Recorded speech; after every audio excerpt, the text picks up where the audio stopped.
Assalamualaikum warahmatullahi wabarakatuh. Perkenalkan, nama aku Raudah Rabbani Khaibar, mahasiswi Politeknik Negeri Medan dari jurusan Teknik Komputer dan Informatika, Program Studi Teknologi Rekayasa Perangkat Lunak. Nah, tujuan aku membuat video ini adalah untuk menyelesaikan tugas ujian akhir semester mata kuliah struktur data. Di sini, aku akan membahas tentang bubble sort. Nah, sebenarnya yang diminta hanyalah menjelaskan program bubble sort dengan bahasa C++. Tapi biar nggak terlalu linglung, alangkah baiknya kita mengenal bubble sort terlebih dahulu, membahas secara teori, singkat saja, agar kita tahu apa sih bubble sort itu, lalu kita akan membahas programnya. Nah, sebelum membahas lebih jauh, kita perlu tahu dulu nih, apa sih bubble sort itu? Nah, bubble sort adalah metode pengurutan algoritma dengan cara melakukan pertukaran data secara terus-menerus sampai bisa dipastikan dalam suatu iterasi tertentu tidak ada lagi perubahan atau penukaran. Nah, simpelnya bubble sort ini pengurutan yang membandingkan nilai dari indeks paling kiri dengan nilai di sisi kanannya, yang apabila nilai di sisi kanannya itu lebih kecil, maka nilainya akan ditukar.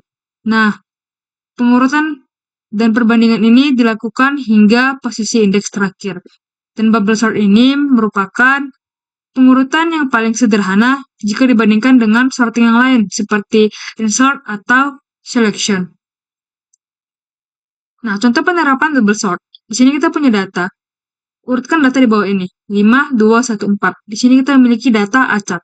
Lalu looping sebanyak n, banyak data. Nah, di sini kita memiliki 4 angka. Maka kita memiliki 4 data dan nilai n adalah menjadi 4. Nah, untuk penyelesaiannya adalah sebagai berikut. Di sini kita memiliki 4 tahap. Kenapa 4 tahap? Karena data yang kita punya juga 4. Maka dalam penyelesaian kita memiliki 4 tahap. Nah, yang pertama tadi, ini adalah data utuh di tahap pertama. 5, 2, 1, 4. Nah, caranya adalah data dari indeks paling kiri, sini kita punya 5, bandingkan dengan sisi kanannya, dengan 2. Nah, 2 ini lebih kecil jika kita bandingkan dari 5, maka posisinya kita tukar. 2 di kiri, 5 di kanan. Nah, sesudah ditukar, maka hasilnya seperti yang di baris kedua ini, di tahap pertama. Nah, selanjutnya kita bandingkan lagi. Bukan 2 banding 5, tapi berlanjut dia. Jadi 5 dengan 1.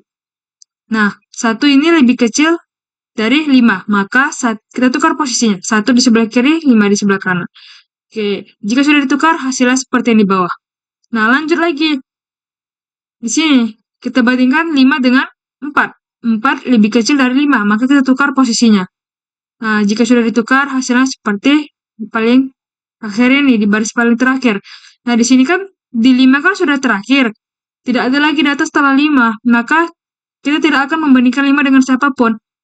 Untuk tahap pertama, kita selesai di sini. Tapi ini kan belum selesai nih. Belum terurut dengan rapi dari yang paling kecil. 2 dengan 1 ini kan masih lebih kecil 1, tapi 2 yang di awal. Maka kita lanjut ke tahap selanjutnya. Nah, untuk tahap kedua, kita mengambil nilainya tidak lagi dari nilai yang awal seperti ini, tapi nilai dari tahap 1 yang terakhir. Di sini 2, 1, 4, 5. Nah, maka di sini kita bandingkan seperti tadi, dimulai dari paling kiri lagi, dimulai dari awal. 2 dengan 1 lebih besar, 2 lebih kecil 1, maka kita tukar posisinya 1 jadi di awal. Jika sudah ditukar, hasilnya seperti baris kedua. Nah, di sini terlihat sudah terurut. Misalnya kita bandingkan lagi 2 dengan 4, sudah pas. Bawahnya kita bandingkan 4 dengan 5, sudah pas posisinya. Dan selanjutnya, sudah terurut. Nah, karena ini bubble sort, maka walaupun dia tahapnya sudah selesai, di tahap kedua, sudah terurut di tahap kedua, tetap kita tuliskan tahap ketiga dan tahap keempatnya, sesuai seberapa banyak data yang kita miliki. Tetapi nanti dalam program, saya akan membuatkan sebuah program yang program itu bisa berhenti di tahap kedua saja. Di sini kan berakhir di tahap keempat. Nah, nanti akan saya berikan juga gambaran di programnya, kita berhenti di tahap kedua. kelebihan dan kekurangan. Tentunya bubble sort ini memiliki kelebihan dan kekurangan. Kelebihannya di antara lain, proses perhitungan bubble sort adalah metode paling sederhana, seperti yang saya bilang di awal. Kemudian, algoritma bubble sort mudah dipahami. Dan yang ketiga, langkah tahapan dalam pengurutan data sangat sederhana. Dibilang sederhana karena dia cuma membandingkan dari paling kiri hingga paling kanan. Nah, kekurangannya, proses perhitungan bubble sort termasuk paling tidak efisien, walau dianggap sederhana. Ketika data yang kita punya banyak, maka proses akan semakin lama. Nah, kalau kita punya data yang banyak, bubble sort ini tidak recommended digunakan, dia tidak efisien. Lalu jumlah pengulangan akan tetap sama sampai ke data yang terakhir walaupun sebagian data yang ada telah urut. Nah, seperti tadi, sudah terurut di tahap kedua, tapi tetap dituliskan hingga tahap terakhir sesuai jumlah data yang kita punya. Nah, oke, kita langsung lanjut ke programnya.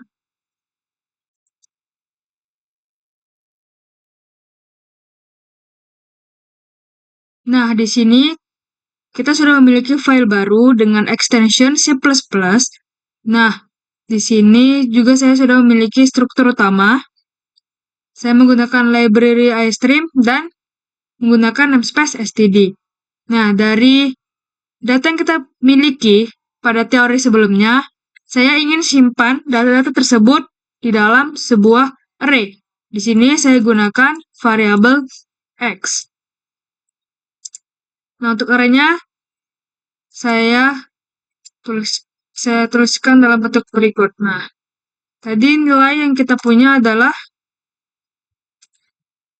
ada 4 tadi ya. 5, 2, 1, dan 4. Nah, 4 nilai ini ingin saya simpan di dalam sebuah variabel. Nah, saya mau simpan di variabel J. Apa itu J? Nah, J adalah size of X. Atau tempat untuk menyimpan nilai dari X. Nah, di sini kita dapat menggunakan rumus sesuai kaidah untuk mendeklarasikan sebuah nilai yang terdapat di dalam array. Nah, size of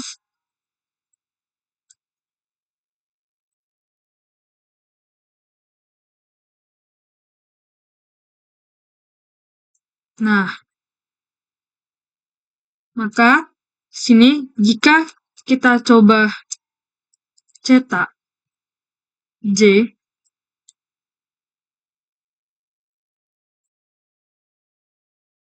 nah kita kan, nah maka di sini keluar jumlah data yang kita punya. Nah, jika sudah berhasil,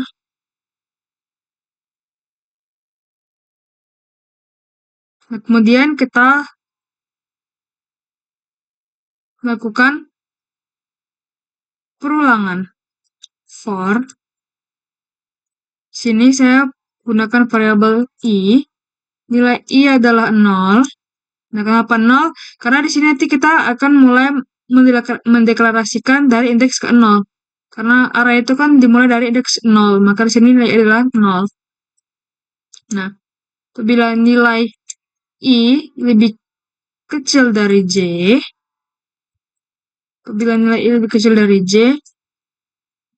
maka nilai i akan terus bertambah, maka dia akan terus melakukan increment. Nah, di sini kita cetak X indeks apa? Ya, indeks I. Nah, kemudian di sini saya berikan spasi aja biar nanti dia hasilnya mendatar. Nah, coba kita jalankan terlebih dahulu untuk yang ini. Nah, maka di sini sudah keluar data dari X. Nah, jadi fungsi dari for ini adalah, kalau tadi kan kita jalankan J aja, dia cuma jumlah data. Nah, kalau for ini, fungsinya adalah untuk menampilkan isi dari data itu sendiri. Nah, Oke.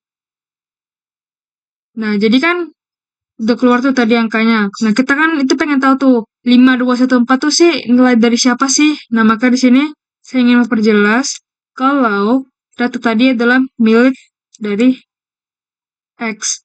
Maka di sini saya cetak X. Nah, coba kita jalankan lagi. Nah, di sini sudah jelas X sama dengan 5214. Nah, maka kita tahu kalau data ini adalah milik dari X. Nah, oke, kita selanjutnya masuk ke proses sorting.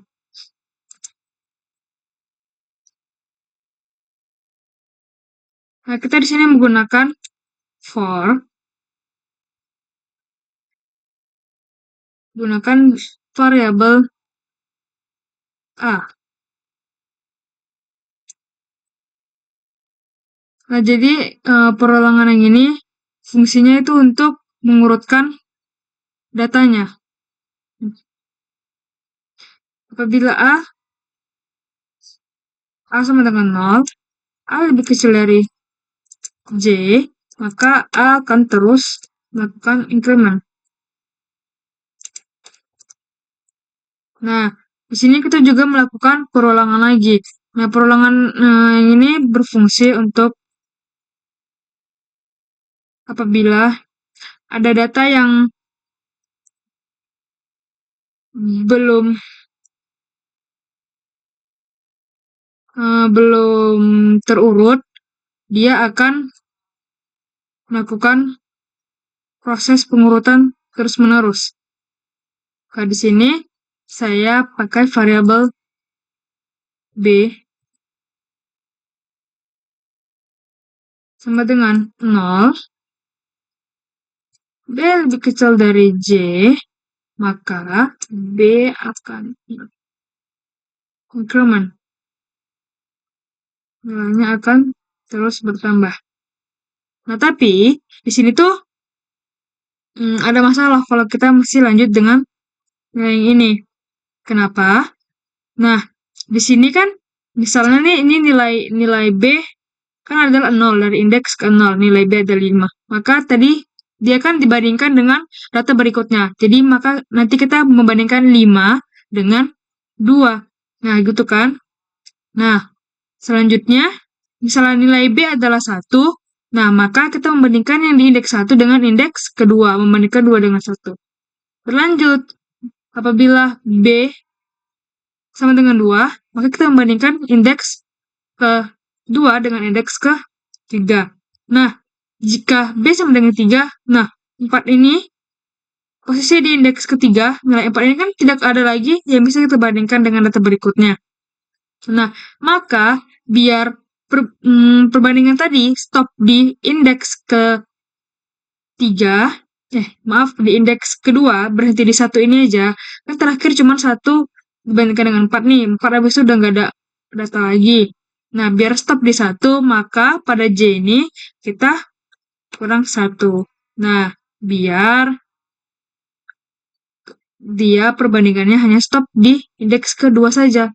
Indeks ketiga tidak perlu perbandingan lagi. Nah, udah tuh. Nah, habis itu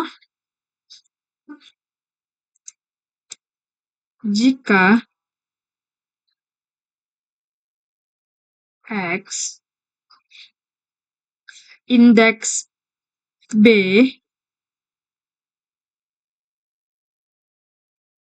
lebih besar dari X B plus 1,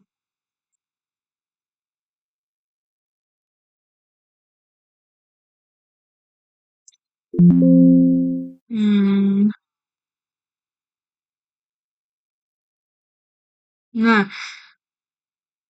apabila nilai X, variabel X indeks B itu lebih besar dari X indeks B tambah 1, nah maka di sini kita akan menyimpan nilainya di dalam sebuah temporary. Maka di sini kita buat temp, kita deklarasikan dengan integer. time. Nah, time ini nilainya berapa? Time ini nilainya adalah dari indeks saat ini. Apa indeks saat ini? Yaitu variabel X indeks B. Nah, jadi kita amankan nilai indeks saat ini di dalam sebuah time. Nah, apabila sudah kita amankan, maka di sini nilai indeks saat ini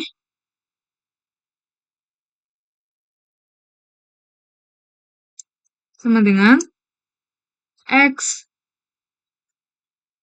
indeks B tambah 1. Nah, jadi pada saat ini nilai dari variabel X indeks B tambah 1 itu sama dengan indeks variabel X indeks B. Mau nggak mau itu nilainya sama. Jadi biar nilainya nggak sama itu gimana? Maka nilai X B tambah 1. Nah, kita ganti menjadi samakan menjadi nilai pada nilai temp. Nah, sudah. Untuk melihat dari perulangan for ini, nah kita coba cetak aja. Nah, di sini di mana ya?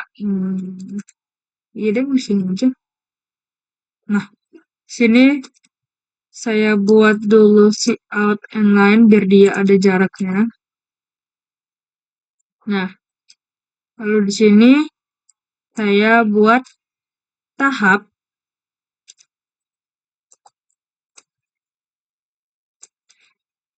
Nah, di sini adalah A, jadi perulangan yang ini yang awal. Tambah 1. Kenapa tambah 1? Karena kalau tadi kan akan itu kan dari 0 mulainya. Nah, jadi saya mau itu tahapnya itu dari tahap 1, tahap 2, bukan dari tahap 0, tahap 1 gitu. Maka A tambah 1. Nah, maka lalu di sini kita kasih titik 2.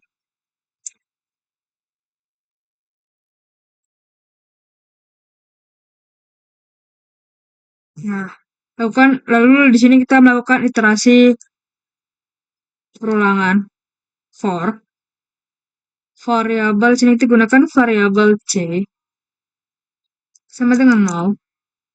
Nah, apabila nilai C lebih kecil dari J, maka C akan terus melakukan increment.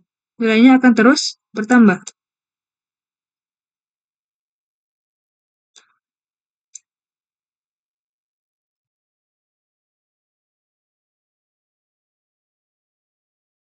Nah, maka di sini kita cetak X indeks C. Nah, sini saya buat spasi kosong biar hasilnya mendatar. Biar dia ada jaraknya. Oke, ini coba kita jalankan dulu. Oh, ini ada error.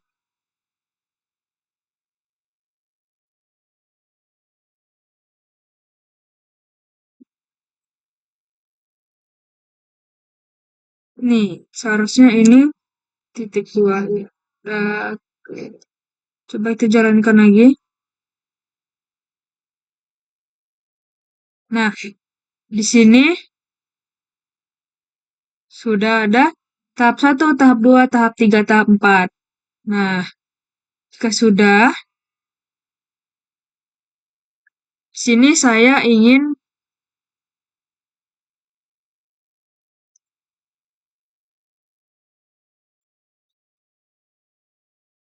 nah, di sini yang lainnya saya tambah lagi.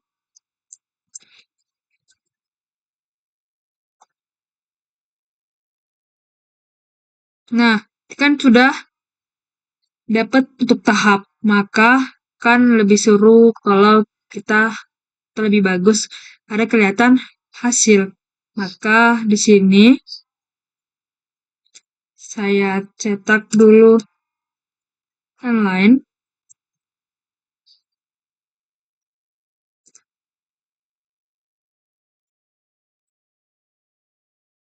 Nah, kemudian di sini cetak hasil.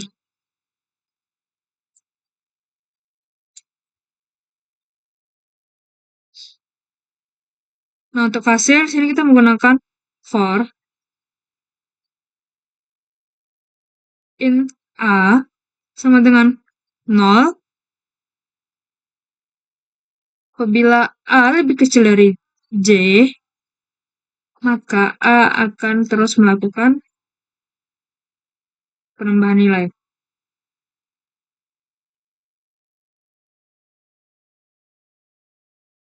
Nah, lalu sini kita cetak indeks variabel x indeks a. Lalu di sini seperti tadi saya kasih space kosong, bukan spasial, space kosong biar dia hasilnya data. Nah, oke, udah, coba kita jalankan. Nah, jaraknya jauh banget ya. Jadi NL-nya kita hapus aja.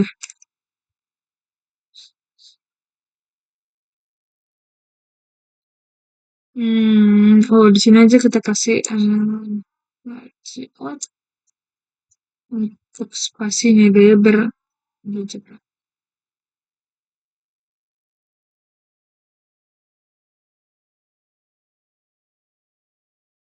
Nah, di sini sudah. Nah, hasilnya itu sudah seperti tadi ya. Kita punya data X, yaitu 5214. Nah, tahap pertama itu tadi hasilnya sudah sama seperti contoh yang kita bahas di teori. Hasil pertama, tahap pertama adalah 2145. Nah, tahap kedua 1245 dan seterusnya tadi juga sama karena tadi pada tahap kedua kita sudah mendapatkan nilai terurut. Nah, seperti tadi yang saya bilang pada saat menjelaskan teori, saya juga akan membuatkan program. Nah, dia kan di tahap 2 sudah terurut. Nah, gimana sih biar dia di tahap 2 ini ya sudah berarti di tahap kedua saja, tidak perlu di tahap keempat. Nah, maka di sini kita memerlukan if. Nah, sini uh, saya akan membuat apabila dia nilainya sudah tidak ada lagi yang acak atau sudah terurut, dia akan stop di situ. Di sini saya memerlukan variabel acak. Saya letak di sini aja. Dengan integer, dilaksanakan dengan integer acak. Nah, acak sama dengan 0. Nah, ini apabila nilai x indeks b lebih besar dari x indeks b tambah 1, nah maka acak ini akan terus bertambah. Dia akan melakukan increment. Nah, kemudian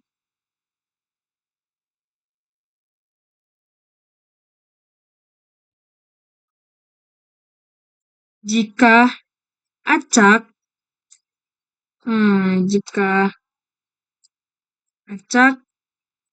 sama dengan 0 atau acak tuh sudah tidak ada lagi nilai yang perlu dibandingkan, atau ibaratnya bahasa gampangnya apabila acak ini sudah terurut semua, maka kita break. Nah, maka kita tidak perlu melakukan tahap selanjutnya. Nah, sudah. Kita coba jalankan. Nah, jadi dia di sini kecetak hanya 2 tahap saja. Nah, kalau misalnya kita tambahkan nilainya, lagi misalnya di sini kita tambahkan 2, 3, 7. Nah, kita coba. Nah, di sini dia juga selesai pada tahap kedua dan untuk hasilnya adalah sudah terurut. Nah, sekian dari saya. Terima kasih atas perhatiannya.